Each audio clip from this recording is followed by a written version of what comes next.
Hello and welcome to the Enthusiast Garage. In this video, we're going to tackle the power steering leak on the Mercury Cougar. I got all the necessary power steering hoses and we're going to start taking them apart from the car. And we are also going to rebuild the whole control valve assembly with a new rebuild kit. So let's get to it.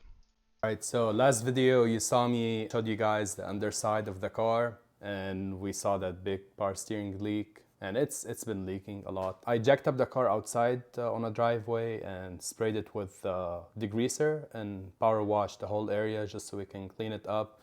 It's still not perfect, but way better than how it was. I did notice this line here, it's messed up. So I ordered those two lines and the main sending and return line. I know this one's leaking. I don't know if the other one is, but I figured might as well let me change all the hoses. After letting it sit for a while after power washing it, I noticed that the control valve itself is leaking from here. This is something that even if I change the hoses, it's not gonna stop leaking. So I probably have to rebuild this control valve. Buying a whole new one is like 300 bucks, but the kit's like 50 bucks and it's just a piece of metal with a lot of seals inside of it. So I'm probably gonna take it out and see where the culprit is. So I'm gonna start by taking out all the hoses. It's a 1/2 inch nut on all of them.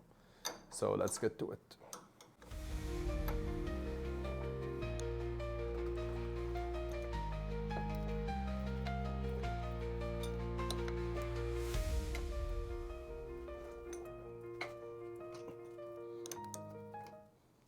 All right, here's the first line out. I don't think this one was bad. Well, it's starting to crack. Yeah, you can see it's starting to crack.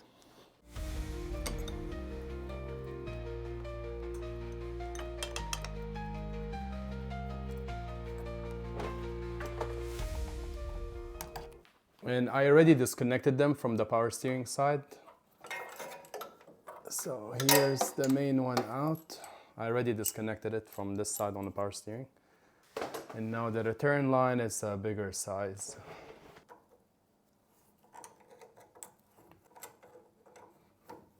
All right, this is the return line.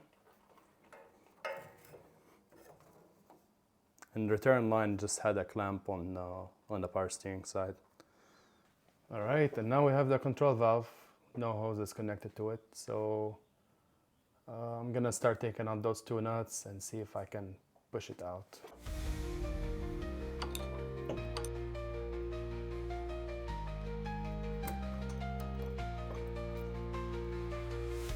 All right, second one's out.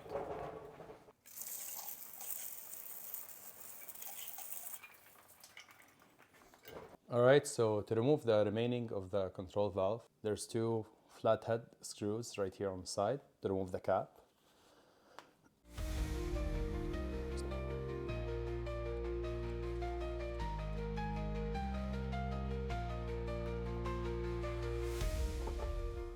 All right, here's the cap and the second screw.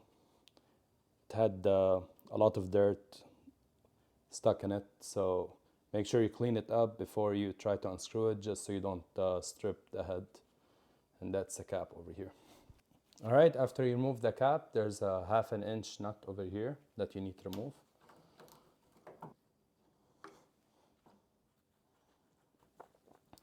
And then now, after you remove the nut, you can just slide out the whole assembly as one piece. So let's take it to the workbench and start rebuilding it. All right, so here we have the control valve. I have it on the workbench now. And this is the seal kit I got from O'Reilly. This is the part number, Precision 28401043. It's a power steering repair kit. So I found multiple kits, one that include the whole thing.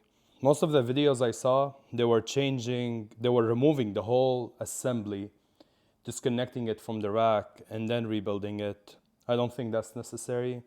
Maybe that's only in my case because the leak was coming literally from the bottom of that part where that gasket is. So those seals right here should be more than enough to fix what I need. And the kit comes with a nice blueprint that show you how the assembly goes. So the top part is that nut. Then under it there's two washers. We're gonna try to keep everything in order and clean up all the parts after we have a good idea of how they go. The cap here, I can tell it's damaged, but that shouldn't be a problem. And some grime and dirt are stuck on the inside, so I'll clean all that out. Right, after that, there's another spacer that goes on the spring. And there's the spring spacer on bottom, spacer on top. And then there's a cylinder spacer. And there's a little gasket, which I can tell this is the new one right here that we're gonna use. Okay, after that, the whole plate can be removed. Surprisingly, there's no gasket between this plate and the control valve. After you remove this piece right here, I'm gonna put it aside. I'm gonna push this spacer in from here. You push it in from here and grab it from the other side. And that's one of the seals that we're gonna be replacing right here. And here's the whole assembly out. It looks in really good condition, just need to be cleaned out. And I think there's another one that sits on from the other side. I just need to poke it through. Right, I'm gonna try to poke it through with a flathead screwdriver. Here we go. So here's the other seal on the bottom. So we have one on top, one on the bottom. And then there's this spacer with a ring. And there's two of them actually. A metal one and a rubber one. And I think that rubber one that's what we replace it with from the gasket. All right, I just sprayed all the parts with the brake cleaner on the side. I'm gonna wipe them all down now and start assembling it with a new gasket. All right, now we're gonna start the assembly. So we're gonna start, you have those two seals, the upper and lower position, and each seal got a lip, so make sure lip is on the outside. We're gonna start by putting the cylinder in. So make sure you oil up everything. You oil up the cylinder valve, and you need to put it in. Keep a mark of that ring. That ring needs to be on the upper side, exactly the same orientation I have it. Don't put it upside down. So it's a very tight fit. Just make sure you don't scratch the walls. Take your time and slide it through. Okay. Now, the two seals, you need one on top, one on the bottom, and the cylinder will go through the inner side of the seal. So I'm gonna turn it upside down and try to walk that seal on it, okay, just like that. So after it's around the cylinder, now I'm gonna use a socket and tap it in so it can go in evenly. Okay, I found the 11/16 socket. Looks like it would be the best size for this. And now you just tap it in with a mallet.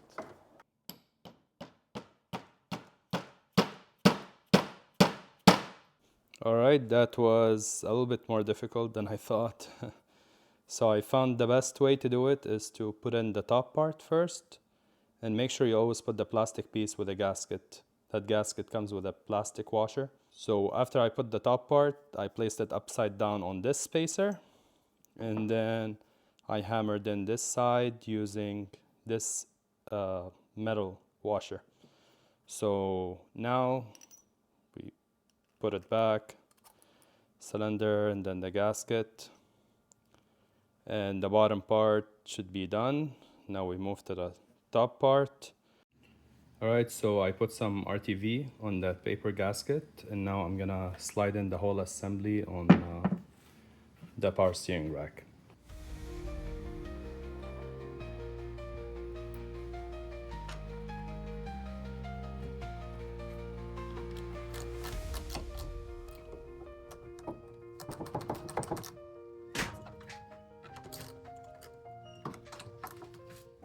All right, now it's all torqued down.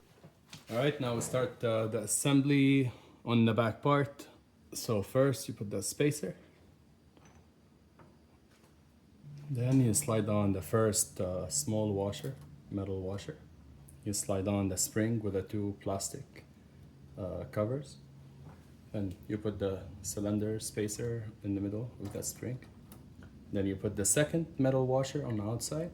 Then you put the new nut that came with the kit. It's 1/2 inch. Now after you tighten it up all the way, you just back it out like quarter turn. That should be enough. And now for the final part, the cap. There's the O-ring, you put it on the cap. I added some RTV on it. And you just line it up and you torque it all down. You put the 2 flathead screws on the back.